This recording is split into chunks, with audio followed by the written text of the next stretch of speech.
Welcome to Cocktails Over Coffee, a podcast that spotlights truly inspiring individuals that have taken a leap of faith by leaving their corporate careers, otherwise known as their coffee, to pursue their passion, otherwise known as their cocktail. I'm Janae Green, and I'm so excited to be here today with Nike Master Trainer, professional dancer, and so many other things, Traci Copeland. Hello. Thanks so much for having me. Thank you for being here. I'm so excited to dive into your story, your conversation. But before we start, because you are so many other things besides the two things that I mentioned, tell me what you go as. What's your title? My title. Let's see. I would say it's instructor and mover I slash like movement that. coach. Yeah. It's like a combination of all those things, but like movement coach, I guess would be a big one. Yeah. And mover kind Yeah. of encompasses everything that you do. Yeah, it does because I mean, it's not held into one box. You don't have to just be running or dancing or just doing yoga or Exactly. HIIT workouts. Just mover of life. I love it. So, Traci, let's start at the beginning. Where did you start your career? What were you doing when you first graduated school? So I went into advertising. My first job out of college was working for a tobacco company of all things, and in New York. But I really wanted to be in New York, and I realized that the corporate life just wasn't for me. Yeah. But I met some really great people, and I learned a lot about myself. And it was one of those jobs where I had to wear a suit every day. And I just remember just needing something to do after work, Yeah. something to keep and stay busy. And I was so used to doing a sport. I've been, an athlete my entire life, doing gymnastics and running track and soccer. Yeah. So I think I just needed something to do after work. So a friend of mine had recommended like, oh, you should take some classes at Broadway Dance Center. They have a really good like hip hop dance class. And so I just went one day by myself and I was like, oh my God, everybody's really good. These are like the girls Yeah. I see in the music videos. Um, and I was just so impressed, and I took the class. It was a 2-hour class, and I thought the warm up was the actual class itself. I Oh was my like, God. wow, this was amazing. And Yeah, then ready and to then go. after we did the warm up, the teacher walks in and is like, okay, you guys ready to start the combination? I was like, wasn't just the class. I thought this Right. was what we just did. Oh my God. Um, and and I had so much fun because I was listening to great music. I was Yeah. surrounded by just amazing different energy, and I was the worst person in the class. Kid you not, Oh, like I could not pick up choreography. right. Um, couldn't remember the steps, and everybody I was Yeah. like stepping over people and not knowing how to mind my own dance space, but Hmm. it ended up being just like so much fun, and I just kept going back because it was a Yeah. different way of moving my body. And Hmm. I thought to myself, I was like, you know what, I'm not very good right now, but I think I can get better. And I just kind Right. of held on to that, and I was just like, I just want to get better at this thing that I really like. Yeah. It just fed a passion that I never really knew that I had. And I Yeah. think that just sort of opened up the door to a world of, oh, okay, you can do something else besides a 9 to 5 job. Right. And I think, just staying with it and just doing it after work, and then a Yeah. couple of choreographers reaching out and, asking me to audition for things, which I didn't necessarily get right away, but then I Right. ended up booking a few things. I was like, you know what? I think I want to pursue this thing called dance. And that's what I did. Yes. So you started in advertising. How long did you do that? About a year. A Yeah. year. So you knew quickly Mm-hmm. that that was not what you wanted to do.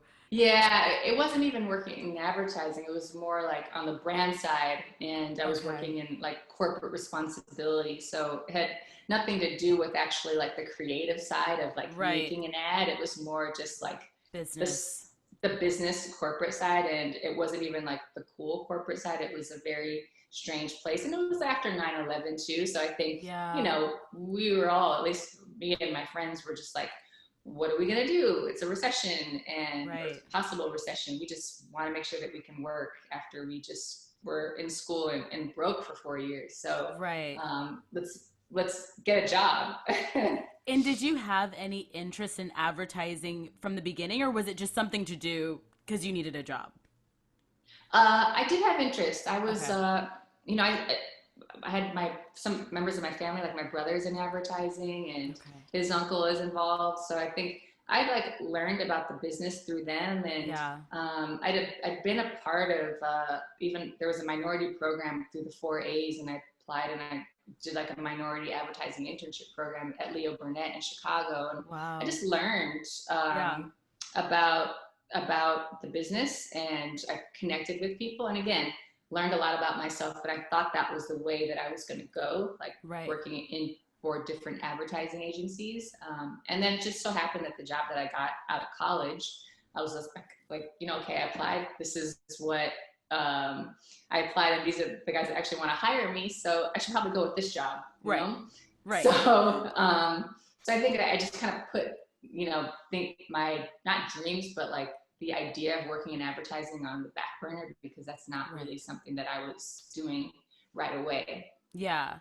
And so dance started as just a way to get some like energy out after work and blow off some steam. So you had no idea that this was a career that you could pursue. It wasn't something you had done before you started working professionally, correct?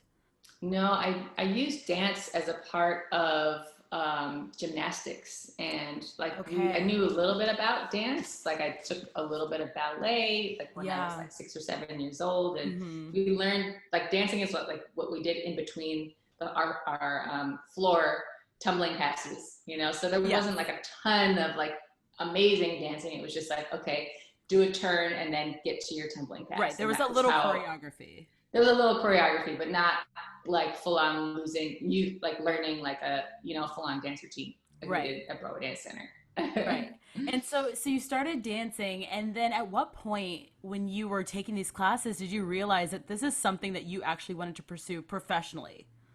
I think it must have been around like when I was around certain people, and they encouraged me, like Mhm. people that I became friends with, and they were like, "Oh, you're getting better," and I Mhm. think I hadn't gotten like the constructive feedback, and I hadn't seen like, oh, if I put more energy here, then I'm going to get better. So people Right. started to notice. So I was like, oh, maybe I could actually do this thing, and people would pull me into like performances that weren't necessarily paid, but just as a way to perform, Yeah. because I think that was just a way to get out your jitters and be on stage. Yeah. And I think it was like a confidence booster. Mhm. And I think that kind of allowed me to open up a world of, oh, maybe I can go to an audition, or maybe they can send me out on something if I have an agency, something like that. And Yeah. so I think it was those moments that kind of sparked the impetus of, oh, I can actually pull this off, you Yeah. know? Like I made life adjustments, when I first moved to New York, I was living by Yeah. myself in Brooklyn, in Mhm. Crown Heights. It was a much different Crown That's Heights where I'm at then. now. Oh yeah, my brother Yeah. is still there. Oh wow. Yeah, and my apartment was so cheap, Mhm. and even back then, if I wasn't going to be working full time and getting a consistent salary, I was like, okay, I have to probably get a roommate or something. So I adjusted pretty quickly, Yeah. and moved in with a friend from college, and I made it work, kind of like a starving artist type of thing, Yes. like because I was around other starving artists, and Yeah. that energy, even though I probably made less than I did my first year out of college, Mhm. just trying to find like different dance jobs and working on the side at different like retail jobs just to keep dance alive. Yeah. Um, it was like some of the happiest times, I'd say, of my life, because I Yeah. was learning so much, and I kept growing in an art form that I never knew that I had a passion for. Yeah. So I think there's a lot there, and it doesn't necessarily have to be dance. It can be Right. whatever this is that you are really into, and you Yes. decide to follow that. And one of my favorite writers, Elizabeth Gilbert, she says, follow your curiosity. And Mhm. so I was curious about Yeah. dance, and that led to opportunity in work, and I was curious about other things too, which led to opportunity in work. And it doesn't necessarily have to lead to work; it just has to lead to something that you really enjoy doing. And I think once you can find and hold on to that, then Yeah. the world is so open to you. It's true. I feel like once you find something that you're super passionate about, you kind of forget that you used to live off of a paycheck and benefits and all these things because it doesn't matter anymore. You're excited about what you're doing, and that's more Mm-hmm. important than the security. Exactly. Exactly. It's like you start to learn the value of your own joy, Yes, and you don't want to ever undervalue that, it's so no true. matter how much or how little you're making. So I think that should always play a role in whatever you're doing. Yeah, it should. Your joy should always be priority. Yeah. Yes. I got So my wine in here since we're doing cocktails. yes, oh yeah, cheers. We didn't cheers. Cheers. I got my wine too. Yes. So, okay, so what are first steps when you are going to pursue dance and, taking this leap of faith full time? What was you made the adjustments. What's next? Auditions? Do you have to get representation? How do you go about that?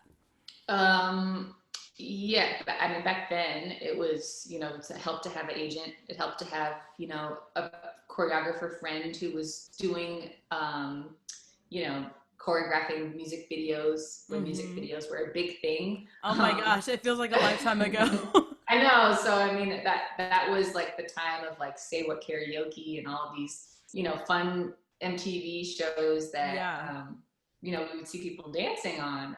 So I think MTV being in New York just supplied the dance world with a lot of just like fun opportunities just to be on stage, to be in front of camera, and to meet like-minded people. So Yeah. I think it helped to have an agent, but it's not like a deal breaker. Yeah. It just helps to have somebody who's excited about you, no matter Mhm. what it is. So it's like Right.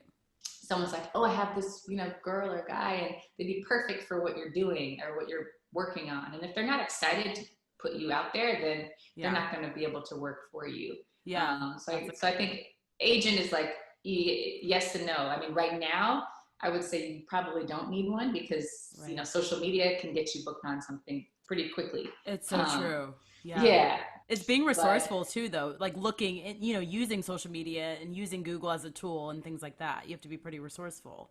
yeah, you do have to be resourceful, and I think back then it was just opening up the network. So I can't remember what book it was I was reading, but they were saying if you want to be a chef, then you need to be around more chefs. If you want to Hmm. be a jazz musician, then you need to surround yourself with jazz musicians. Yes, it's Dancing, same thing. So like I kept my Georgetown friends and my college friends who'd also like moved to New York, but I made a new group of friends who were hmm dancers and yeah, just kind of like auditioning and were great dancers who I looked up to and admired and just became close with. So I kind of surrounded myself with a group of people who were doing similar things or wanted to yeah. do similar things, and I think that kind of helped That yeah. open up my network. And we would tell each other about certain auditions, and it wasn't like, oh, I'm going to get this, so you can't. It was like, oh, did you hear about this audition? Oh, it's tomorrow. It's here. Right. You should dress like this. And it Yeah. was very much like we're all going to be in this together I sort of love thing. that. You supported each other instead of competing. Yeah, no, that's definitely true. And I think, with the dance world and then like anything that is in front of a camera or behind an artist, Yeah. it's also race falls into it, like It if you does. have if you're dancing behind Beyonce or Britney Spears or Justin Timberlake, they can't hire if they're hiring 5 dancers female, all of them can't be black. There's Right. probably one spot you end up having to, ooh, am I going to be, where do I fit into the mix, Yes. so I learned very quickly my role and where I was in that mix. There were sometimes dancers that were way better than me, and they wanted a certain look, and Mm-hmm. so sometimes I ended up getting it because it was a certain look, and that was just the nature of that business. And sometimes the opposite happened, Right. where I wasn't the right look, or you know wasn't tall enough, or Mm-hmm. didn't have wasn't big enough. Yeah. So it's just it came down to like just how you look, not necessarily Your dance how great skills. you were. Yeah, which Yeah. is why I kind of enjoyed these other parts of dance where I got pulled into doing pieces and Mm-hmm. choreography, really intricate choreography. And versus, you know, dancing behind an artist or a music video, because that's like, I knew what that was about. And I feel like I knew that it couldn't be for very long unless I was going to make the next step and be a choreographer. Right. And I appreciate choreographers, and some of my best friends are choreographers, but I just know that that's not something that is deep inside of me. Yes. I would love for it to be, but it just doesn't. Not that genius does not exist within me. Right. You know? So I just I kind of knew my place in the dance world.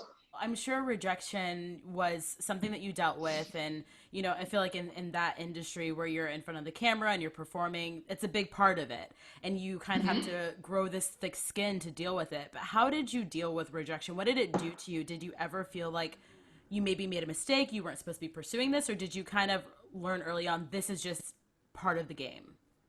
I think it was a combination of both. It was hard to get used to getting not getting booked on something.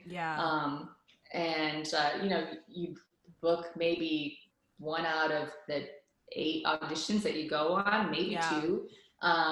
You know, and it's gotten way more competitive now, being that it's such a global thing, commercial dance. But back then it was definitely still competitive, but I realized, I was like, wow, okay, you can't get too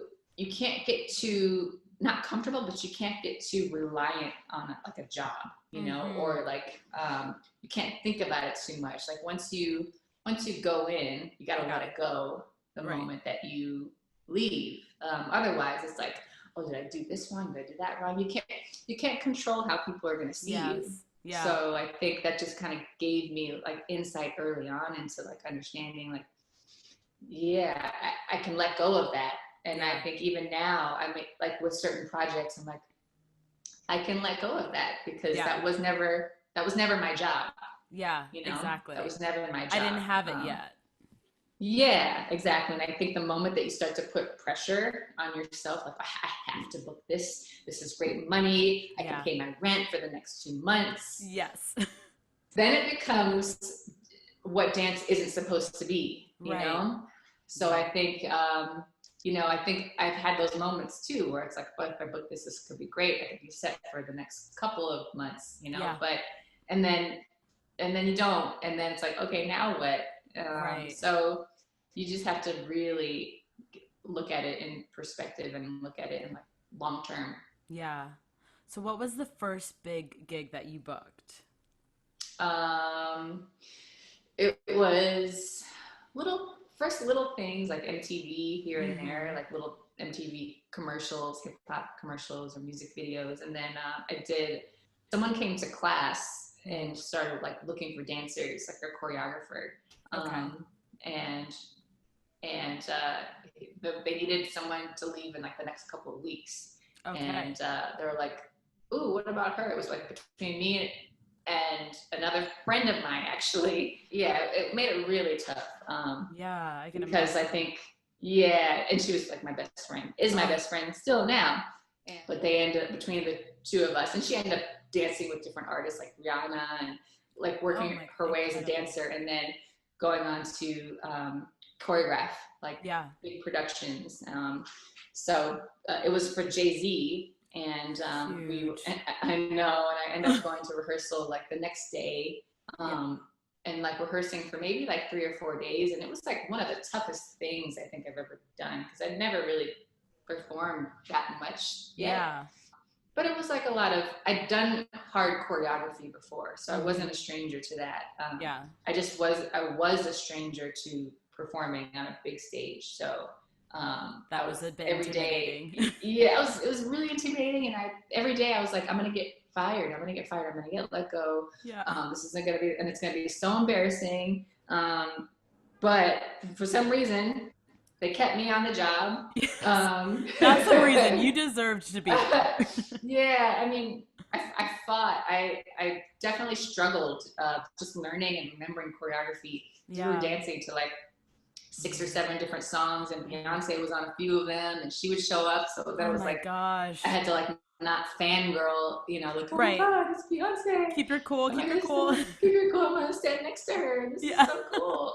It was intimidating to say the least, but and we were in 38 different cities, like on a tour bus, and there were Oh my 4 gosh. female dancers, 4 male dancers, plus a choreographer, and I think a stylist. And again, that was like another, if I like really go back and think about that period, again, another pocket of like, this is the best time of my life. Yes. Yeah. And not, and it's so funny because I think some people have the wrong impression of dancers, or at least backup dancers, and there's a certain maybe stigma attached to that. And having access to Hollywood and Right. musicians and the glamour behind it. The glamour, and like you suddenly become like, oh, that she's that type of a girl because she was a dancer, and I had to be like, well, actually, no, I'm not that type of girl. I was not the one, backstage trying to like get in some, one of the rappers, hotel lobby. Like that wasn't me. No. I think it was fun to meet those guys for sure. Yeah, but, it's huge. It's a huge moment. Yeah, because I'm like, oh my gosh, there's Snoop Dogg, and and Busta Rhymes, and Missy Elliott. Yeah. Oh, she's really short. Like, okay, I've heard she's really tiny. Yeah, she's tiny. Yeah, but like again, but I also got to like travel the country on a tour bus, and so it was just like another iconic moment. I remember when I told my mom that I booked it, like when it was actually official. Yeah. Oh, I'm gonna go on tour with Jay-Z. She's like, oh my God, that's Jay-Z. That's amazing. She's like, but wait, who is Jay-Z? Oh my gosh, She did not know. I mean, my mom is very hip. Yes. I'll have to say. She's like, she's a cool mom. She's not she's not stuffy and boring. Yeah. No. She's at that point, like Jay-Z he wasn't as big as he is now. He's not who he is. Yeah, exactly. This was before Barclays Center. This was right as him and Beyonce are starting to date, and it was still this is early on. It's kind of early, so it was like the tour was called Rock the Mic, and it was with their Crazy in Love song together. Oh my gosh. Yeah, that one. Yeah. Oh my gosh, that is iconic. That is incredible. So it was that song, and it was like the uh-ohs, that like uh-oh. So you did that, what's that move called? Is it like, it's like a bop kind of? Bop, kind of, yeah. I don't know what, I mean, so we ended up having to, like, she wasn't on the whole thing, but she came on about 7 or 8 of the dates with us, and so we would have to like dance with her, and the choreography would change when she was on stage, and so it was just like, and also it's making those adjustments too, of like being professional enough to know like, okay, now that she's here, we got to adjust or relearn choreography. So that's like a pinch me moment. Like, could you believe that you were doing that? That's huge. I know. It was definitely huge. It's like something I have to make sure because it was before iPhones, Yes. And before, how did you document those things? Yeah, before iPhones. I know. Do you have videos and pictures? I know. One of the other dancers, his name is Bam Bam, or I was like, that's what he goes by. Yeah. Bam Bam. He's like, yo, do you have footage of the Rock the Mic tour? I was like, man, I've been trying to get that footage for the past like 10 years. Right. And the footage that they did send, like I kept in touch with one of the like stage managers. He sent me like, from way back, and like you could kind of see, it was just like, you couldn't see anything. I know, you need like the professional footage. Yeah, so unfortunately I didn't really get a lot there in terms of footage, but I got a lot of photos. And and what I will say is, a time before iPhones, I feel like you really had to rely on your memory. So I feel like you had to just really be present and soak all that in, because you weren't capturing it on Insta stories and on your phone. No, there was no Insta stories. It was barely YouTube, and it was the time of, I'm gonna date myself age-wise, but it was a time of like the T-Mobile Sidekick phone that just like, and it was like everybody was on it. Slides up, and everybody was like texting each other. And that was the thing. There was no photo attached to that. Wow. How did your career from dance evolve? Let's see. I guess it was dance led to fitness pretty quickly. But I think I also had like, before that, I had questions about my life of like if I was making the right choice and knowing that, I had to, dance wasn't going to be forever. So what do I do next? So, I thought about the idea of going back to school. Do I go to business school? So I started studying for the GMAT and took like one of those GMAT classes every week. And I was like, maybe this is what I should do. And just so I can have it as a backup. And all my other friends from college are like, living their life and already have their business degree. And I'm like, okay, I have a roommate, and I felt like I wasn't doing enough. Yeah. But I think that's the mistake that we make. The comparison. And I think you can't. And I think, when you're in your 20s, actually at any stage of your life, because I still do that, but a lot less. It's easy to be like, I shouldn't be married and have a kid. But, how do I do that now? Right. So I think I opened up options for myself and took the GMAT a couple times, and then I think I ended up taking a job at Clear Channel just to to sustain myself, because I wasn't working as a dancer. I was doing like fit modeling, which is like when you try on clothes for different brands. Yes. Yep. And that was from like a dance gig that I kept. Okay. One of my friends, she just found an ad in the paper. She's like, "Oh, they're looking for American Eagles, looking for fit models. Do you want to go and audition?" I'm like, "Okay, cool." So I did Clear Channel for a while, about a year, and then a friend of mine and I, who was that dancer, who did not get selected for Jay-Z. Actually, I could tell you her name. Her name is Luam. She's amazing. Yeah. Luam. She's choreographed everyone from like Rihanna to Kelly Rowland and Beyonce. Oh my! So she definitely, her career went off to be very successful without that Jay-Z tour. Oh yeah. And she's and like I said, she's my best friend. She has 2 kids. I'm godmother to one of her kids. Like she's dance brought me my friends too. I think that's was the amazing. Gift. It brought you your community. Yeah. So pivoting from dance into fitness. I think there was like a 2-year period where I was like dabbling in and out of business, and then there was an opportunity to create, to work on a clothing brand. Me and my friend Luam and my friend from college, Mark, we started a clothing business called Soulchild. Oh, nice. Okay. Okay. What kind of clothes? Like, what was? It was like hoodies, t-shirts, like dance gear. Like it. We sold it online. We sold it at dance conventions. We ended up being on this MTV show randomly. Oh wow! Okay, so they did pretty well.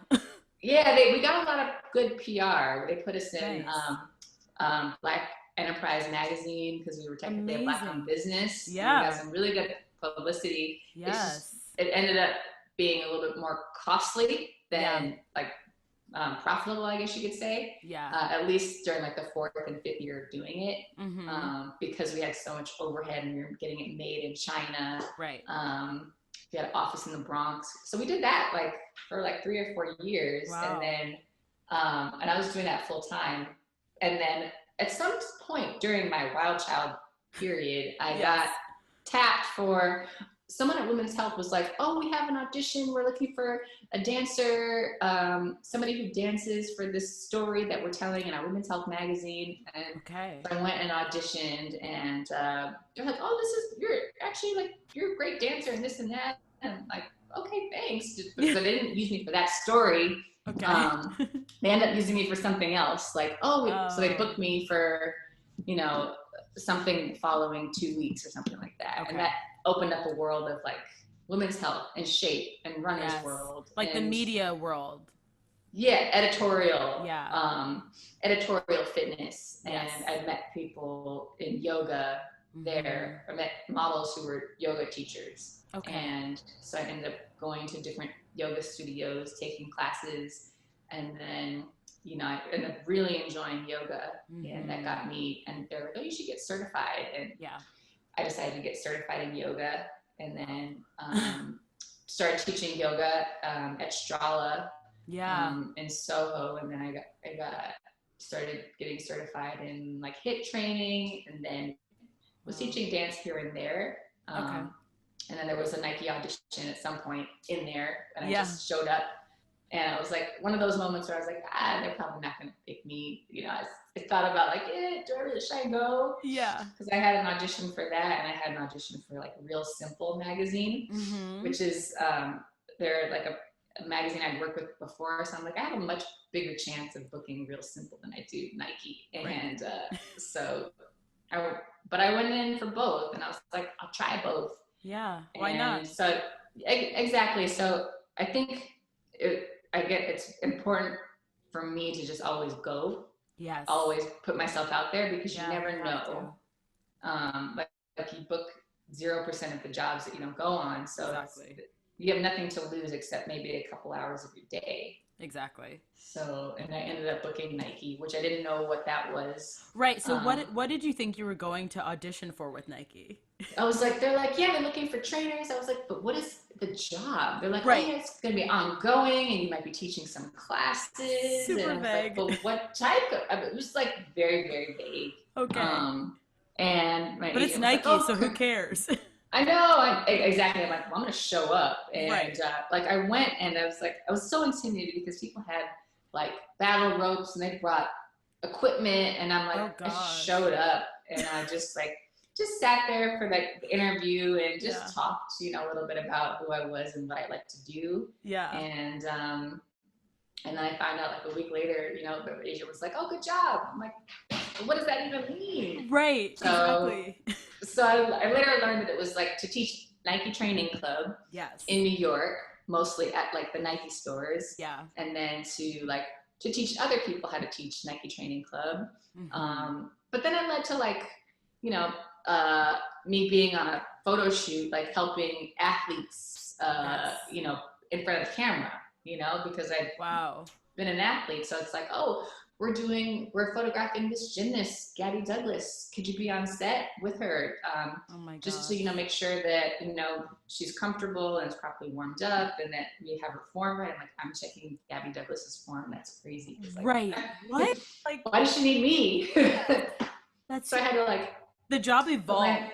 It just evolved into and I think it just took assets, took parts of things that I'd already done before, like in front of camera, like with some of those editorial shoots and shoots with other brands, and then merged it with fitness. And then also like my love of like being creative in a way, and like movement coaching. So you asked like how would I define myself?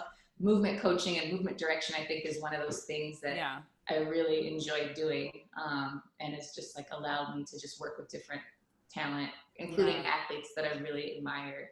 You know, with Nike, it's like every day it's a different job. Yes. It's like I could be training people, I could be working with Gabby Douglas, they took me to the Olympics 4 years ago to train media. Wow. Huge opportunities. Huge opportunities. They being a runner, they asked me to help coach the new running program in New York when it first launched. So I was coaching something called Trend Day, which is a combination of training and running. Okay. That was with Coach Bennett, who's like head of Nike Run Club, and Knox, who is more like a distance ultra running athlete. So just, it ended up being like, oh, you're a runner. Oh, put you here. Oh, you dance. Oh, let's put you here with Jessie J, because Jessie J is going to be in the NTC app. And so like, you know, I would travel to London to like help create a workout for Jessie J that she could have in the Nike Training Club app. Or so it was and you had no idea that this job that you went out to audition for was going to be what it was. No, I had no idea that it was going to be, you know, this involved. But I think it was one of those things that, you know, every opportunity within Nike, I just kind of said yes to. Like, are you available? I'd be like, yeah, I'm available. Yeah. And like, it doesn't matter. Like, you know, I just wanted to learn more. Yeah. And to be around other athletes and people who like to move, people who like to run. Yeah. People who are gymnasts. I felt like I'm like, oh, these are my people. And they're they're continue to be my people. Yeah. You know, however this role evolves, being a Nike master trainer, I don't think it's forever. It shouldn't be forever. It seems ongoing, right? So you've been doing it for a while.